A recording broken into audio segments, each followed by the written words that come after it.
بسم الله الرحمن الرحيم. النهارده هنتكلم عن زراعة وإنتاج الخس. يزرع الخس في بذور في المشاتل في أراضي السمراء في مساحة 1 قيراط بيزرع بمعدل 14 خط على القصبتين بعد نزول الخدمة الزراعية طبعا، اللي هي عبارة عن سوبر وكبريت وسماد البلدي سليم.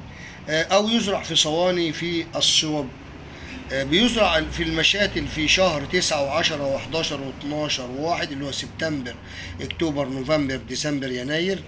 مدة الشتلة طبعا اللي بتمكث في المشتل من 28 إلى 45 يوم على حسب الصنف.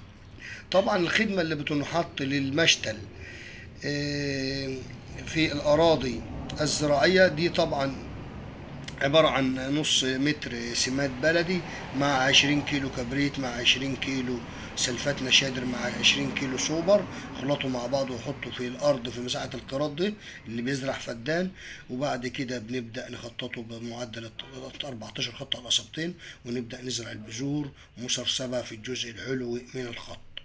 أو يزرع في صواني صينية 209 أو 109 عين أو أحيانا 85 سليم.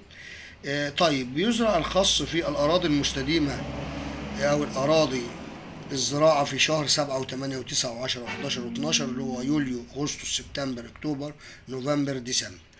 طبعا بنحرث الأرض حرث جيد، ثم بننزل خدمة عبارة عن 200 كيلو سوبر 100 كيلو كبريت زراعي 20 متر سماد فيرمو كومبوست خالي من الأمراض والديدان والحشائش، وبنخلطهم مع بعض ونبدأ نبذرهم. بعد كده نعمل على تسوية الأرض، ثم بتخطط بمعدل 9 إلى 10 خطوط على القصبتين. بتزرع على مسافة 30 سم بين الجرة والأخرى الشتلاية في وجود الماء. طبعا بنروي رية كدابة. بعد كده بعد من 3 ل 4 أيام بنروي رية بيكون فيها شوية مثلا 5 كيلو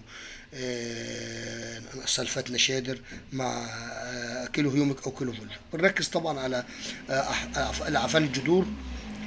بنركز على رشة المن والتريبس، رشة للحشر، رشة للبياض، رشة العناصر اللي هي حديد زنك منجنيز زائد أحماض أمونيا زائد الطحالب. بعد كده تاني برضو بنبدأ التسميد المنتظم والري المنتظم بيبقى من طبعا بعد كده التسميد او الري المنتظم من 10 ايام كل مره حسب احتياج الارض للمياه. التسميد طبعا بندي كل مره في التسميد يا اما 5 كيلو ملح زي 2 كيلو بوتاس زي لتر فوسفوريك، ونزود ده كله مره نترات كالسيوم 5 كيلو نترات كالسيوم مع لتر نيتريك. وبعد كده مره 5 كيلو مغنيسيوم و2 كيلو حديد 2 كيلو زنك 2 كيلو منجنيز للفدان 5 كيلو 6 43 كل ري. نبدأ يعني ويفضل أن يكون التسميد كل نوع لوحده بالتسميد. طبعا الري والتسميد المنتظم كل مرة. بنركز على الأمراض الفطرية والحشرية، طبعا رشة للمن والتريبس، رشة للعناكب، رشة للأصداء، للتفحمات. ونخلي بالنا من درجة الحرارة بتأثر على احتراق الأوراق. بنركز على عنصر البوتاس برضو والزنك اللي بيدي تفريع للزراعة. وطبعا أهم شيء عفان الجذور.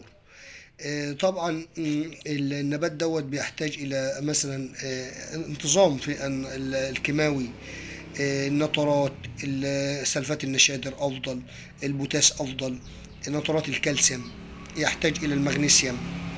بنرش رشة كبريت أو بنسمده كبريت ميكروني، رشة كبريتات نحاس. كل هذه بتدي ريحة وطعم ولون